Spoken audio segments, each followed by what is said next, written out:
Assalamualaikum warahmatullahi wabarakatuh. Waalaikumsalam warahmatullahi wabarakatuh. Alhamdulillahi rabbil alamin. Wal 'aqibatu lil muttaqin.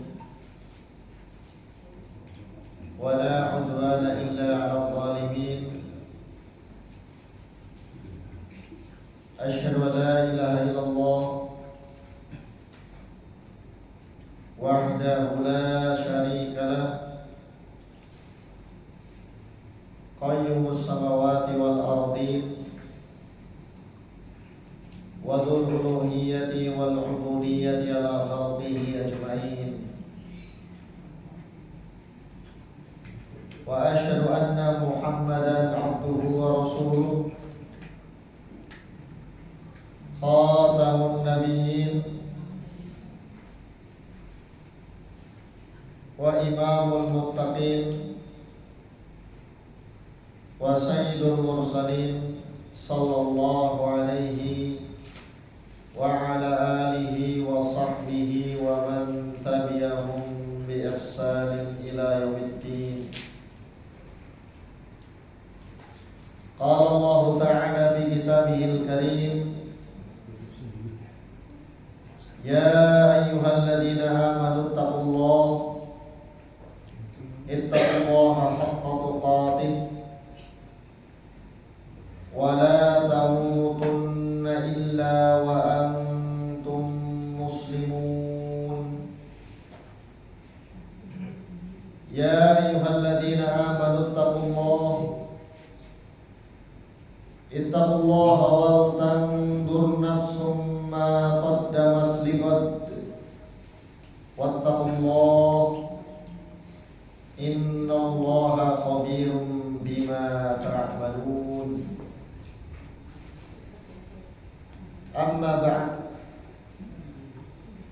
Ma'asyiral hadirin, jamaah salat maghrib, Bapak Ibu, saudara-saudaraku rahimani wa rahimakumullah.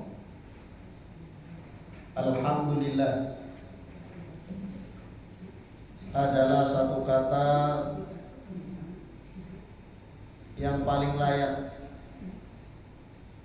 untuk mengawali perjumpaan kita pada kesempatan malam hari ini.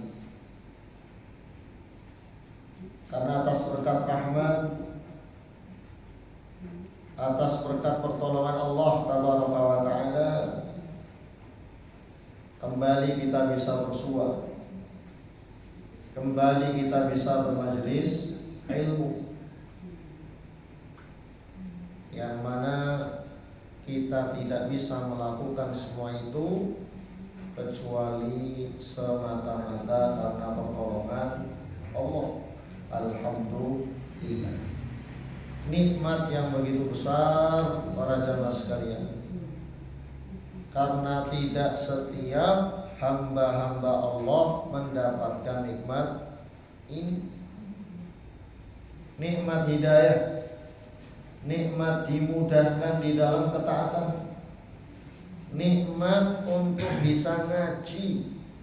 Tidak semua hamba-hamba Allah mendapatkannya.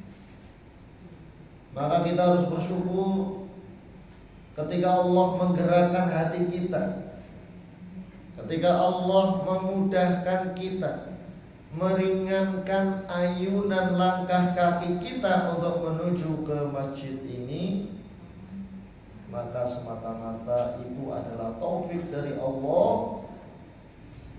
Dan itu adalah nikmat yang agung yang wajib kita syukuri, karena kita dipilih oleh Allah dari sekian banyak hamba-hamba Allah yang lain. Padahal betapa banyak miliaran hamba-hamba Allah, tapi Allah memilih kita. Allah menghendaki kita untuk mudah menjalankan ketaatan kepadanya.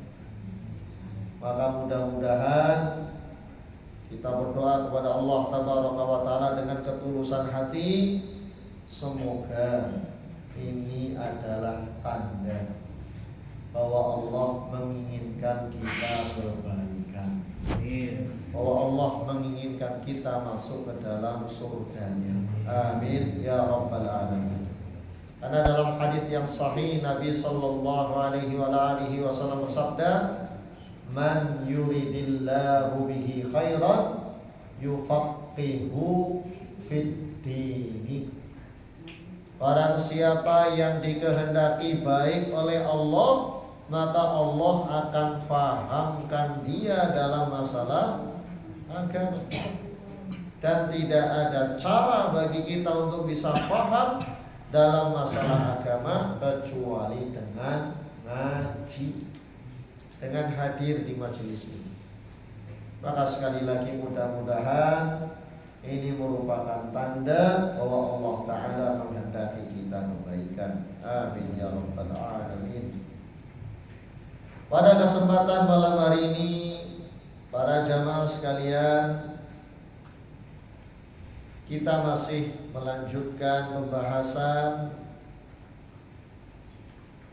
kitab At-Tauhid Al-Muyassar. Belajar tauhid dengan mudah. Sekarang kita masuk pada bab syahadatu anna Muhammadan Rasulullah. Bersyahadat, berikrar bahwa Muhammad adalah utusan Allah Tabaraka wa Ta'ala. Karena ini adalah ikrar kita dalam syahadataini, di mana ini masuk ke dalam rukun Islam. Dalam hadis yang sahih diriwayatkan oleh Imam Muslim di dalam sahihnya dengan sanad beliau sampai kepada Abdullah ibnu Umar radhiyallahu taala anhuma, bahwa Rasulullah sallallahu alaihi wa ala alihi wasallam bersabda, "Buniyal Islamu ala khamsin, syahadati an la ilaha illallah wa anna Muhammadar Rasulullah, wa iqamus shalah, wa ita'iz zakah, wa shaumi Ramadan, wa hajjil bait." Islam itu ditegakkan di atas 5 tiang. Bersyahadat, berikrar bahwa tiada ilah yang berhak disembah kecuali Allah dan Muhammad adalah utusan Allah.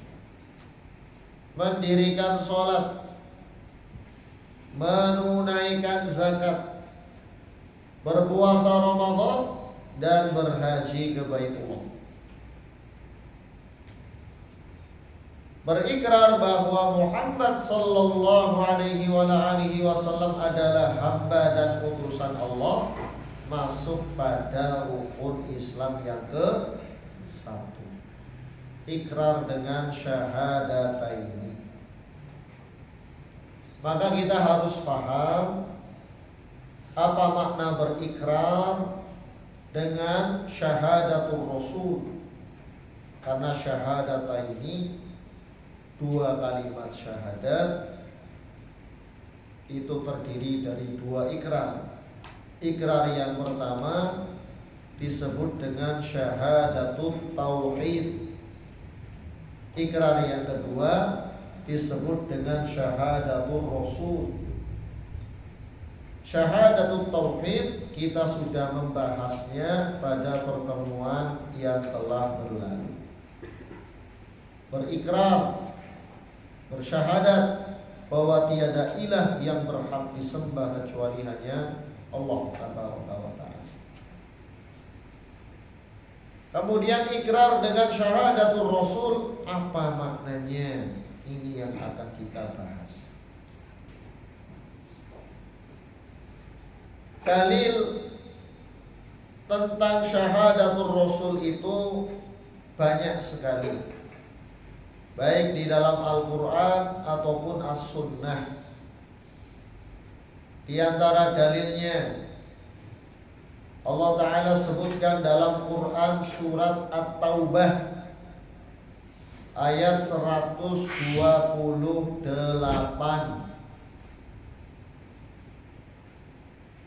Quran surat At-Taubah itu Bapak Ibu sekalian adalah satu-satunya surat di dalam mushaf yang tidak diawali dengan nama Bismillahirrahmanirrahim. Kenapa sebabnya? Karena dahulu para sahabat menganggap surat At-Taubah ini masih masuk ke dalam surat sebelumnya. Ini di Quran surat Al-Anfal. Maka tidak dipisah dengan Bismillahirrahmanirrahim. Karena Bismillahirrahmanirrahim itu digunakan untuk memisahkan satu surat dengan surat yang lain.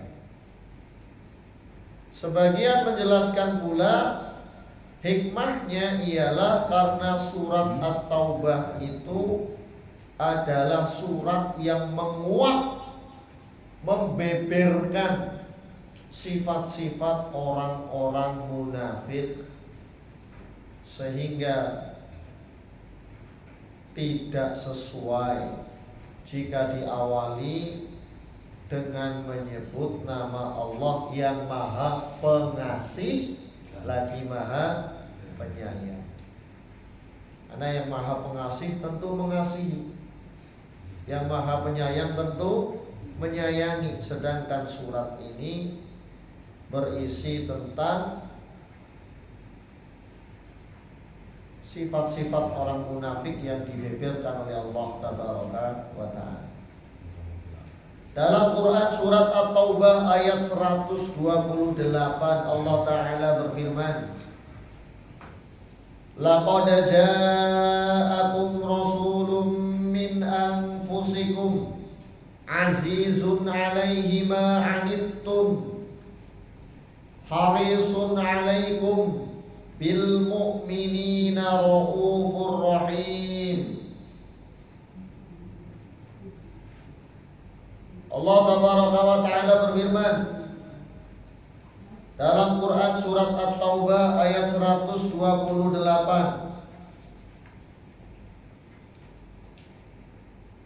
Laqad ja'akum rasulun, sungguh telah datang kepada kalian seorang rasul, min anfusikum, dari kalangan kalian sendiri, dari kaum kalian sendiri.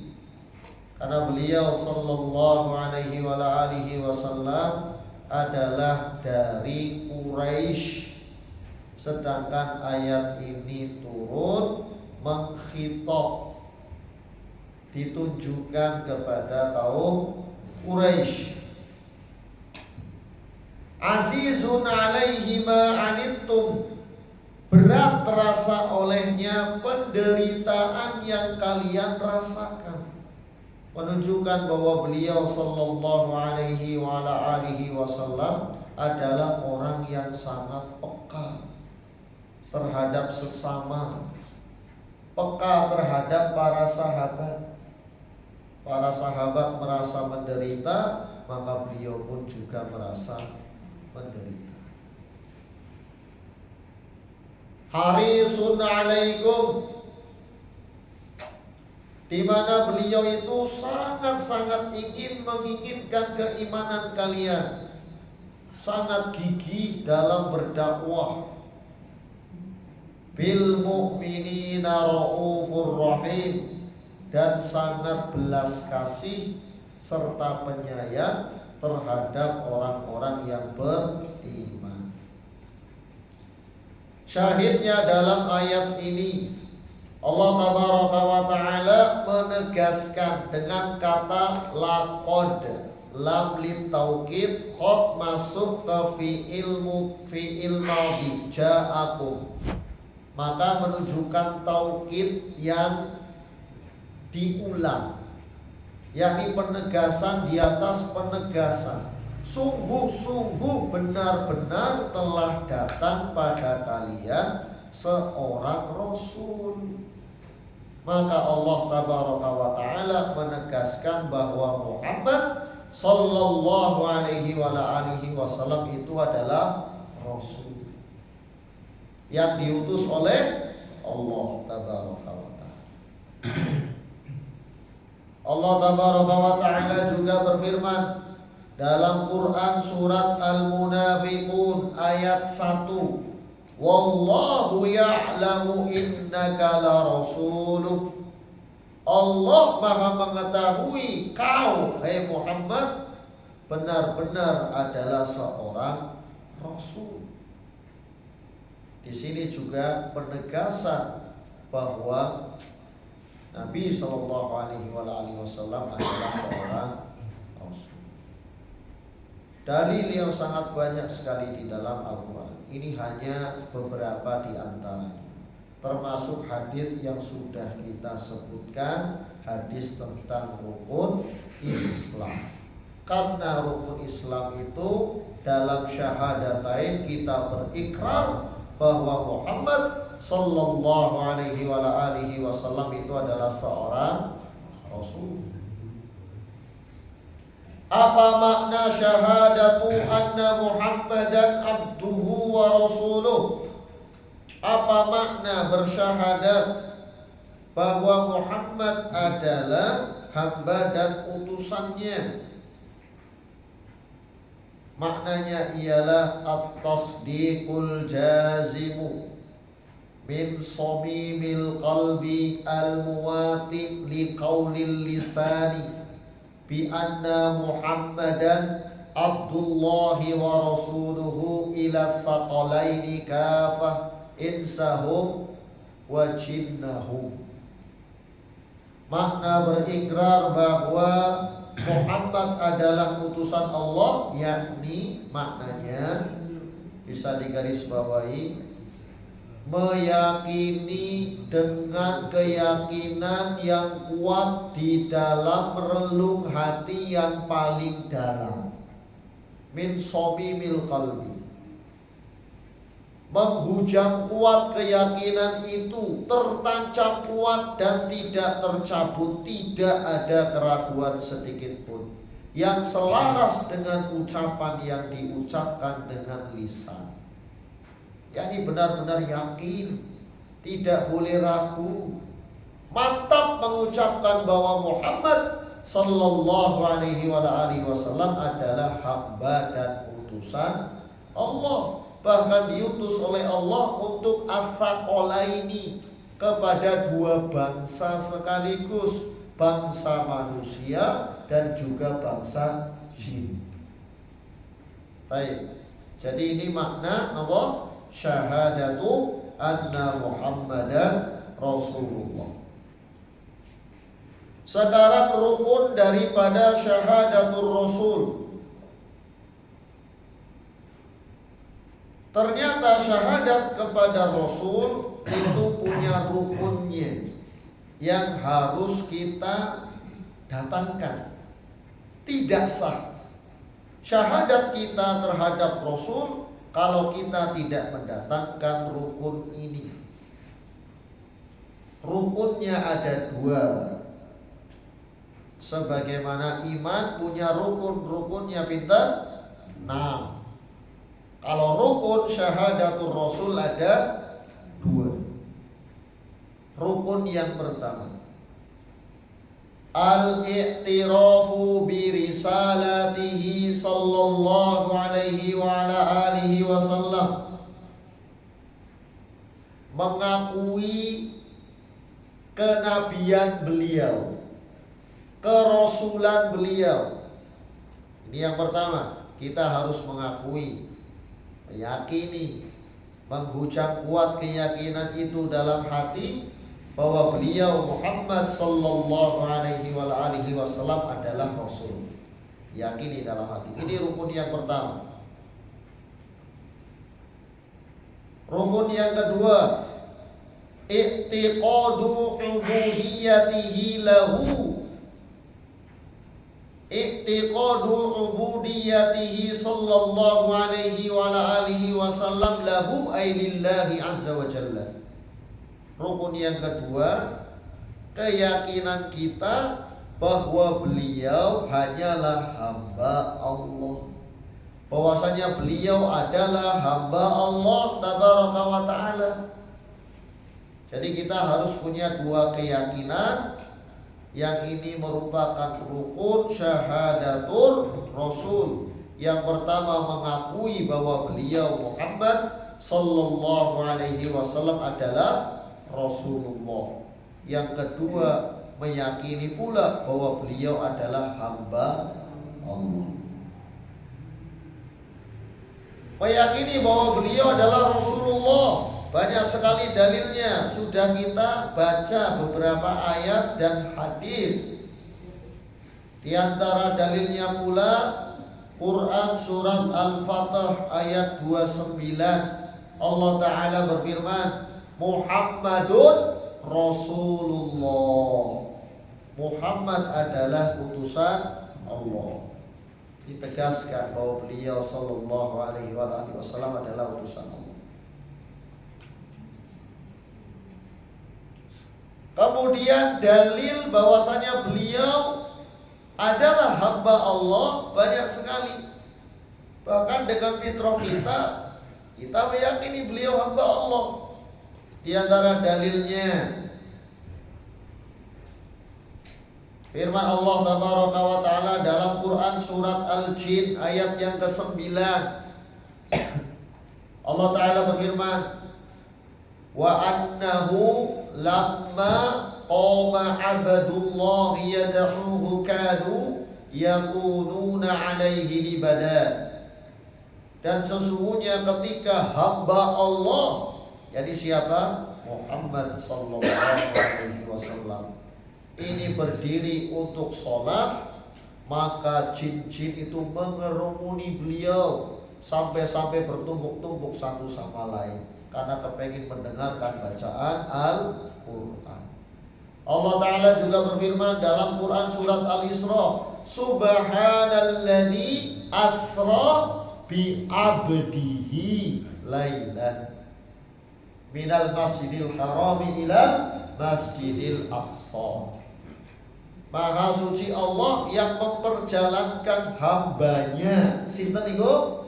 Muhammad sallallahu alaihi wa alihi wasallam. Kalau kita mengakui bahwa beliau adalah Rasulullah, maka nanti akan ada konsekuensi yang wajib kita lakukan. Nanti kita jelaskan biidznillah ta'ala. Ada 4 konsekuensinya. Kalau kita mengakui bahwa beliau adalah Rasulullah, maka kita juga harus menghormati. Beliau tidak seperti orang biasa. Beliau memiliki kemuliaan. Beliau harus kita ta'zimi. Beliau memiliki kedudukan yang tinggi di sisi Allah tabaraka wa ta'ala. Nanti konsekuensinya akan kita sebutkan biidznillah.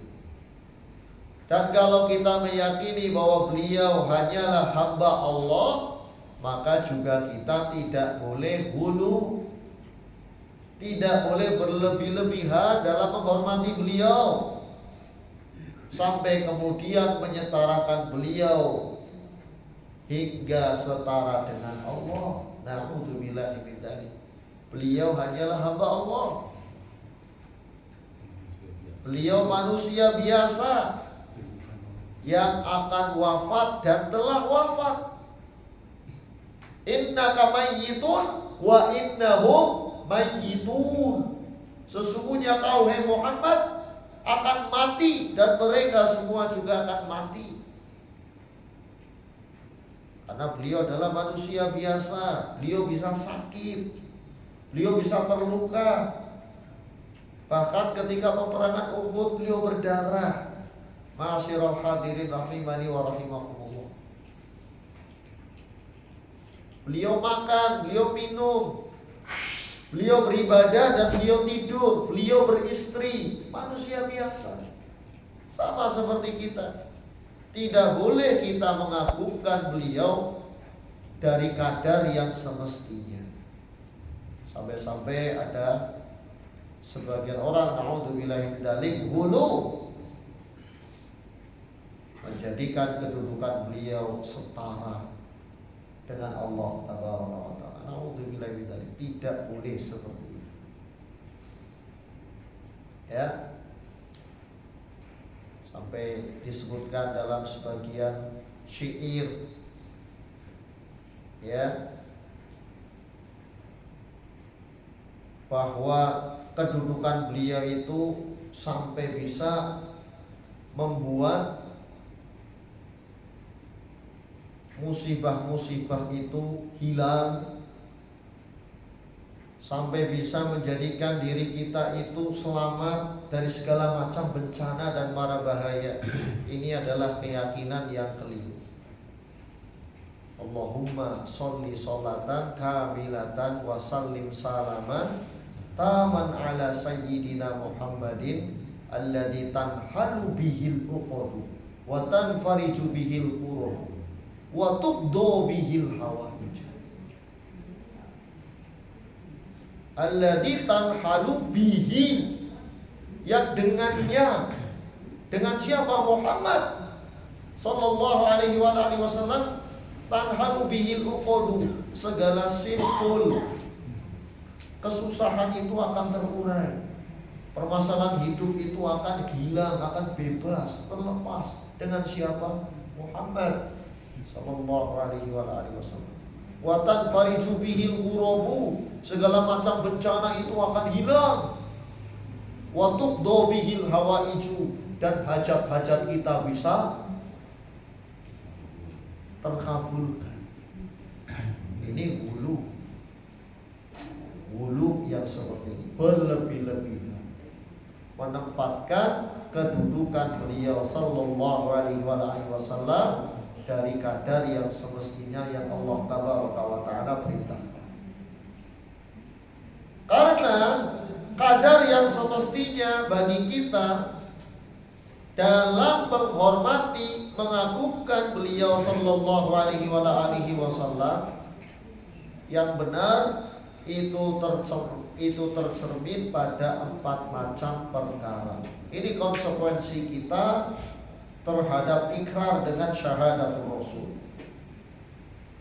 Syarat dan konsekuensi seorang telah bersyahadat dengan syahadatul Rasul ada 4 macam perkara.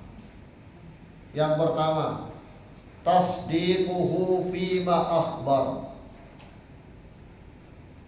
Yang kedua, wa ta'atuhu fima amar. Yang ketiga, wajtinabu ma anhu naha wa zajar. Yang keempat, wa alla yu'badallahu illa bima syarra'a.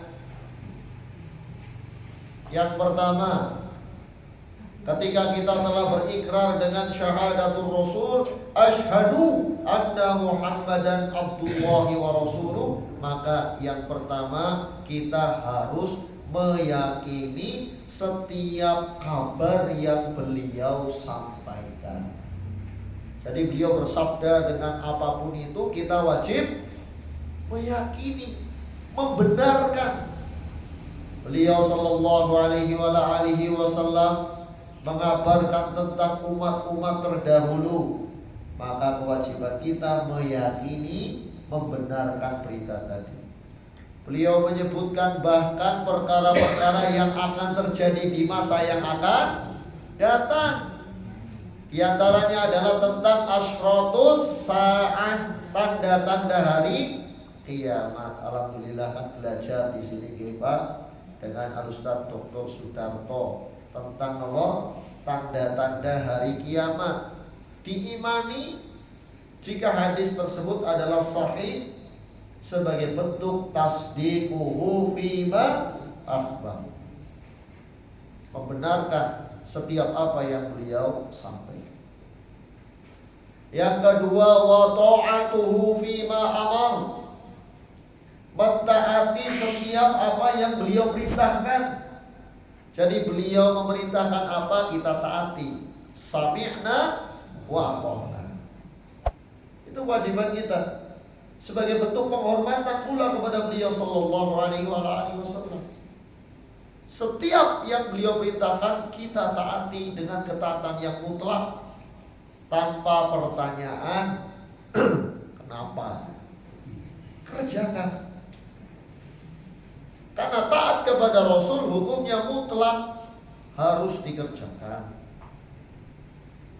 Taat pada Allah hukumnya mutlak, taat pada Rasul hukumnya mutlak, taat pada waliul amri, pemerintah kaum muslimin, hukumnya muqayyad, tidak mutlak. Yani kita hanya wajib taat pada perkara-perkara yang baik, yang sesuai perintah Allah dan Rasulnya. Kalau waliul amri menyuruh untuk bermaksiat, maka tidak boleh taat. Nabi sallallahu alaihi wasallam menyebutkan, la ta'ata li makhluqin fi maksiatil khaliq. Tidak boleh taat kepada makhluk dalam rangka bermaksiat kepada Allah Al-Khaliq. Allah Ta'ala menyebutkan, ya ayyuhalladzina amanu atiyullaha wa atiyur rasula wa ulil amri minkum. Hai orang-orang yang beriman, taatilah Allah, taatilah Rasul dan ulil amri di antara kalian. Ketika menyebut taat pada Allah, Allah menyebut kata ati'u. Ketika menyebut taat pada Rasul, Allah menyebut kata ati'u, diulang lagi. Tapi ketika menyebut taat pada ulil amri, Allah hanya menyebut dengan wawu. Wawu di sini adalah wawu ataf. Wa ulil amri minkum, dan ulil amri di antara kalian. Para ulama mengatakan ini menunjukkan bahwa taat pada ulil amri hukumnya muqayyad, tidak mutlak. Jadi tidak setiap perintah ulil amri wajib ditaati, tidak. Wajib ditaati itu kalau sesuai dengan perintah Allah dan perintah Rasul. Kalau menyelisihinya, maka tidak boleh taat di dalam kemaksiatan. Kemudian yang ketiga, wajtinabu ma'anhu naha wa zajar, dan menjauhi setiap perkara-perkara yang dilarang dan diperingatkan oleh beliau sallallahu alaihi wasallam. Beliau memperingatkan tentang bahaya sihir, tentang bahaya kesyirikan, tentang bahaya riba dan seterusnya. Wajib untuk kita menjauhinya. Beliau memperingatkan ya tentang perkara-perkara tertentu, wajib bagi kita untuk menghindari. Dan yang keempat, wa alla yu'badallahu illa bima syarra'a. Dan tidak boleh bagi kita beribadah kepada Allah kecuali dengan syariat yang beliau ajarkan. Salat misalkan, Bapak Ibu sekalian, Nabi sallallahu alaihi wasallam ngendikan apa? Shallu kama ra'aitumuni usolli. Salatlah kalian seperti kalian melihat aku salat. Berarti salatnya kita harus mencontoh sinten? Nabi sallallahu alaihi wasallam. Ketika beliau haji, kemudian beliau mengatakan, khudhu anni manasikakum. Kalian ambillah manasik haji dariku. Berarti kalau kita ingin melaksanakan ibadah haji, harus ikut sinten? Nabi sallallahu alaihi wasallam. Tata cara puasa, tata cara wudu, tata cara tayamum, tata cara ibadah-ibadah, semuanya harus mencontoh dan meneladani beliau sallallahu alaihi wasallam. Itu sebagai bentuk konsekuensi kepada ikrar dengan syahadatu ar-rasul, dan sebagai bentuk ta'zim kita, sebagai bentuk penghormatan kita kepada Nabi sallallahu alaihi wasallam, ialah kita memperbanyak sholawat kepada beliau. Allahumma salli ala Muhammad wa ala ali Muhammad. Tadi kita sering mengucapkan nama Nabi Muhammad sallallahu alaihi wasallam. Kita sering mengucapkan sallallahu alaihi wasallam. Itu juga sholawat. Alhamdulillah sudah berapa banyak kita mengucapkan tadi sallallahu alaihi wasallam. Itu adalah sholawat sebagai bentuk takzim kita, pengagungan kita, sebagai bentuk pemuliaan kita kepada beliau Muhammad sallallahu alaihi wasallam. Maka para jamaah sekalian, kesimpulannya bahwasanya syahadatul Rasul itu memiliki dua macam rukun. Rukun yang pertama apa? Meyakini bahwa beliau adalah utusan Allah. Rukun yang kedua, meyakini bahwa beliau adalah hamba Allah. Kalau beliau utusan Allah, berarti kita tidak boleh membantah. Kita tidak boleh membangkang. Kita harus taat, kita harus ikut, harus menghormati beliau. Kalau beliau adalah hamba Allah, berarti kita tidak boleh mendudukan beliau lebih daripada kedudukan yang semestinya hingga menyetarakan beliau dengan Allah. Na'udzubillah min dzalik, tidak. Karena beliau adalah manusia biasa.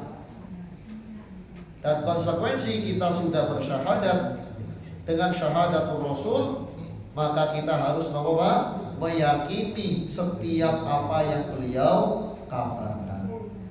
Yang kedua, mentaati setiap apa yang beliau perintahkan, menjauhi setiap apa yang beliau larang dan peringatkan, serta wajib beribadah kepada Allah dengan apa yang beliau syariatkan. Akan Bapak Ibu sekalian rahimani wa rahimakumullah, kesimpulan yang bisa kita sampaikan pada kesempatan malam hari ini, barangkali ada yang ditanyakan, kita buka sesi tanya jawab.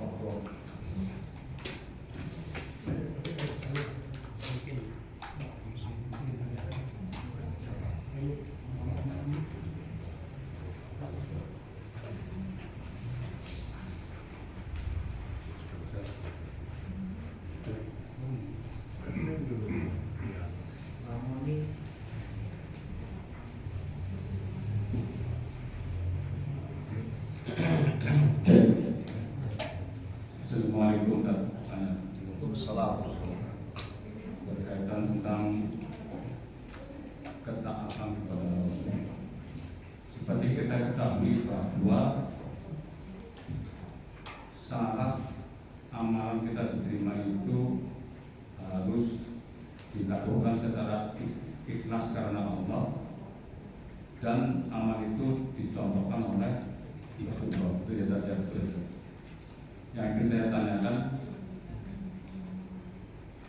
seperti yang Rasulullah lakukan itu kan merupakan sunnah ya, sunnah Rasul gitu ya. Kita diharapkan bisa melakukan. Bagaimana kalau kita tidak melakukan sunnah Rasul? Misalkan contohnya puasa Senin Kamis kan? Kadang-kadang ada yang tidak mampu atau yang lain. Saudara saya jarang melakukan puasa Senin Kamis. Nah, apakah itu saya termasuk orang yang tidak taat kepada Rasul, atau saya mendapatkan dosa gitu? Tidak. Masya Allah, pertanyaan bagus sekali. Alhamdulillah. Bapak Ibu rahimani wa rahimakumullah jami'an. Benar tadi apa yang disampaikan oleh beliau, bahwa amalan itu tidak diterima oleh Allah kecuali dengan dua syarat yang harus didatangkan. Syarat yang pertama ialah al-ikhlas. Ketika kita beramal harus ikhlas semata-mata untuk Allah. Yang kedua al-mutaba'ah. Jadi ketika kita beramal harus mencontoh dan meneladani Nabi Sallallahu Alaihi Wasallam. Nah, pertanyaannya tadi, kan sunnah Rasul itu banyak, dipanggil. Di antara sunnah Rasul ada puasa Senin Kamis. Saya nggak puasa Senin Kamis, berarti saya nggak ngikuti Rasul. Nggak ngikuti Rasul berarti dosa saya. Nah, itu gimana Pak Ustadz? Nah, maka kita sampaikan bahwa yang dimaksud dengan sunnah secara umum di sini itu ialah metode jalan yang ditempuh oleh Nabi Sallallahu Alaihi Wasallam. Apa yang beliau Sallallahu Alaihi Wasallam lakukan. Bahkan sunnah menurut para ulama ahli hadis wa ma warada 'anil Nabi Sallallahu Alaihi Wasallam min qaulin aw fi'lin aw taqririn aw sifatin khalqiyatin aw khuluqiyyah.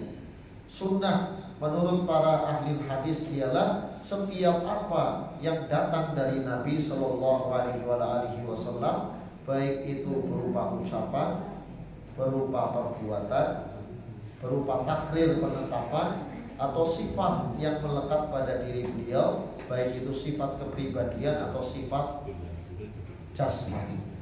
Ini yang namanya sunnah, Pak. Metode yang beliau lakukan. Nah, sunnah yang seperti ini itu memiliki ahkam taklifiyah, memiliki hukum taklifi. Kadangkala sunnah itu bisa hukumnya haram, kadangkala sunnah itu bisa hukumnya makruh, kadangkala sunnah itu bisa hukumnya mubah, kadangkala sunnah itu bisa hukumnya sunnah mustahab maksudnya, kadangkala sunnah itu bisa hukumnya wajib. Jadi ini perlu diperhatikan, Pak. Sunnah yang saya maksud di sini itu bukan sunnah hukum, bukan, tapi sunnah metode Nabi Sallallahu Alaihi Wasallam dalam beragama. Itu arti sunnah di sini. Maka sunnah yang seperti ini itu memiliki 5 hukum ya dalam al-ahkam at-taklifiyah. Kadang-kala sunnah itu hukumnya haram. Kok bisa sunnah haram? Iya, bagi Nabi boleh, tapi bagi kita haram. Contohnya apa? Beristri lebih dari 4. Jangan keras-keras gimana? Rada ibu-ibu. Beristri lebih dari 4. Sunnahnya Nabi berapa? Nabi SAW menikahi istri lebih dari 4. Bahkan istri beliau ketika beliau itu ada 9. Boleh nggak, Pak? Menikah 9 orang wanita, Pak? Boleh. Boleh. Nabi yang boleh, kalau kita tidak. Kalau kita maksimal pinter, Pak, yang laki-laki 4 orang. Berarti kalau ngikuti sunnah yang seperti ini, apa hukumnya? Haram, nggak boleh.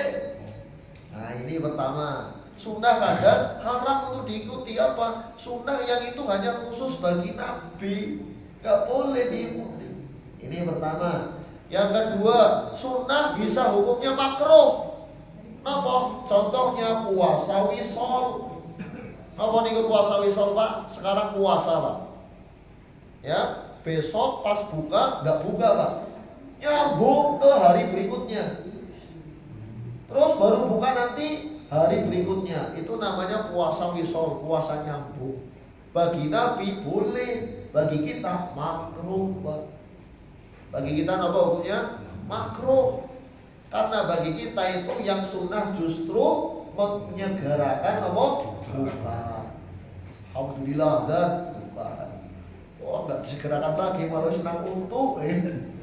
Ya, seperti itu. Ini jadi sunnah yang hukumnya makruh. Ada sunnah yang hukumnya mubah. Itu biasanya terkait dengan jibillah, dengan adat kebiasaan yang ada di Arab.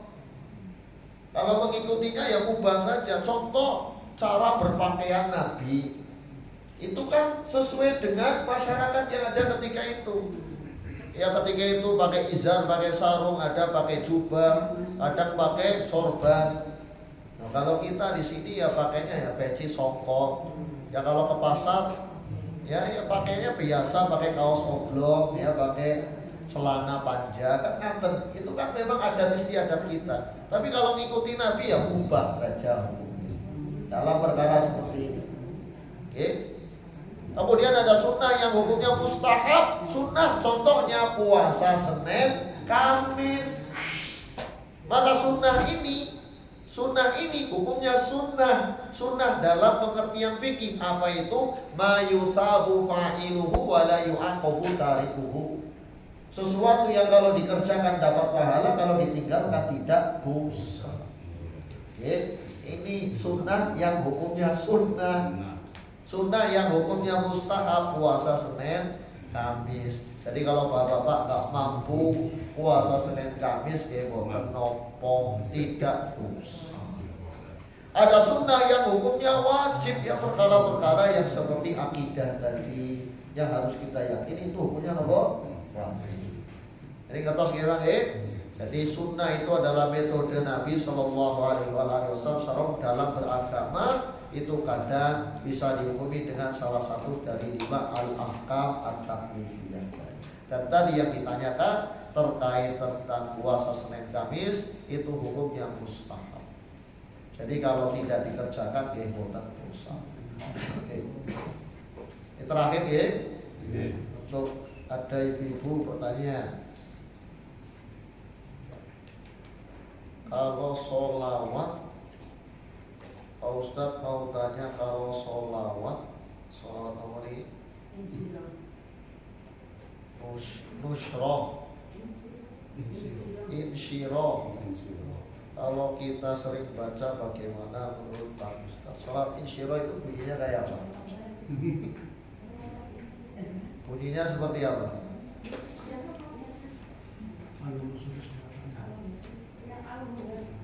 Tadi itu namanya sholawat nariyah yang saya tahu. Yang bunyinya begini Pak Ustaz. Allahumma sholli sholatan salaman. Oh, ini juga namanya insyirah. Karena ya tadi ada kata insyirah shadr, mungkin kelapangan hati, lapangan. Bagaimana yang lebih baik baca sholawat Ibrahimiyah? Allahumma sholli ala Muhammad wa ala ali Muhammad kama shallaita ala Ibrahim wa ala ali Ibrahim innaka Hamidum Majid. Karena ini yang sahih valid dari Nabi. Kalau sholawat yang lain seperti tadi sholawat insyirah, maka tidak valid dari Nabi. Karena kalau tidak valid dari Nabi, mungkin saja ada kesalahan. Kalau dari Nabi insya Allah dijamin benar. Karena Nabi maksum terjaga dari kesalahan. Tapi kalau selain Nabi kan tidak maksum, tidak terjaga dari kesalahan. Dan seperti tadi ada lafaz-lafaz yang kita garis bawahi maknanya. Dan itu berbahaya kalau diyakini. Makanya kalau bisa baca saja sholawat Ibrahimiyah. Itu banyak sekali faedah yang akan kita dapatkan. Bismillah. Baik para jamaah rahimani wa rahimakumullah. Alhamdulillah sudah kita selesaikan sesi kajian dan tanya jawab. Semoga bermanfaat. Kurang lebihnya saya mohon maaf. Akhirul da'wana alhamdulillahirabbil alamin. Subhanakallahumma wa bihamdika asyhadu an la ilaha illa anta astaghfiruka wa atubu ilaik. Assalamualaikum warahmatullahi wabarakatuh. Waalaikumsalam.